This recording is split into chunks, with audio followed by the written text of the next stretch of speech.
আসসালামু আলাইকুম ওয়া রাহমাতুল্লাহি ওয়া বারাকাতুহু। প্রিয় দর্শক, এমন একটি আমল রয়েছে যে আমল করলে আপনার আমার কবরে আযাব মাফ হয়ে যাবে। সুবহানাল্লাহ।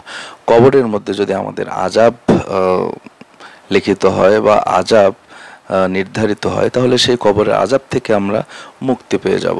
সুবহানাল্লাহ। সেই আমলটি যদি আমরা প্রতি রাতে করতে পারি, প্রতি রাতে সেই আমলটি করতে হবে। প্রতি রাতে আমরা সেই আমলটি করলে আল্লাহ পাক কি করবেন? কবরের আযাব সমূহ ক্ষমা করে দিবেন। সুবহানাল্লাহ। প্রিয় দর্শক, সেই আমলটি হলো, আমি যে হাদিস থেকে নাসাই শরীফের 3839 নম্বর হাদিস থেকে বর্ণনা করতেছি, যে সেই আমলটি প্রতি রাতে যদি কোনো বান্দা করে, কবরের আযাব আল্লাহ পাক মাফ করে দিবেন। আমলটি হলো সূরা মুলকের তেলাওয়াত। প্রতি রাতে সূরা মুলক তেলাওয়াত করলে আল্লাহ পাক রব্বুল আলামিন মৃত্যুর পরে কবরের সমস্ত আযাব ক্ষমা করে দিবেন। সুবহানাল্লাহ।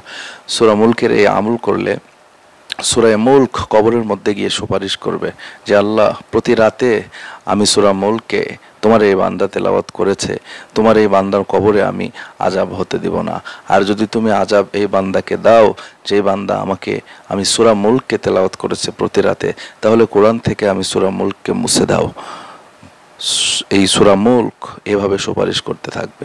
সুতরাং প্রিয় দর্শক শ্রোতা, এই সূরা মুলক আমরা প্রতি রাতে যদি আমল করতে পারি, আল্লাহ পাক রব্বুল আলামিন আমাদের কবরের আযাব থেকে পরিত্রাণ করবেন, মুক্তি দান করবেন। সুবহানাল্লাহ। এজন্য আমরা প্রতি রাতে ইনশাআল্লাহ সূরা মুলক তেলাওয়াত করার চেষ্টা করব, এবং অবশ্যই সূরা মুলক এটি 29 নম্বর পারার শুরুতেই রয়েছে ছোট্ট একটি সূরা। প্রিয় দর্শক, এই সূরা মুলক আমরা অবশ্যই আজ থেকে জানার পরে আমরা আমল করা শুরু করে দেব ইনশাআল্লাহ।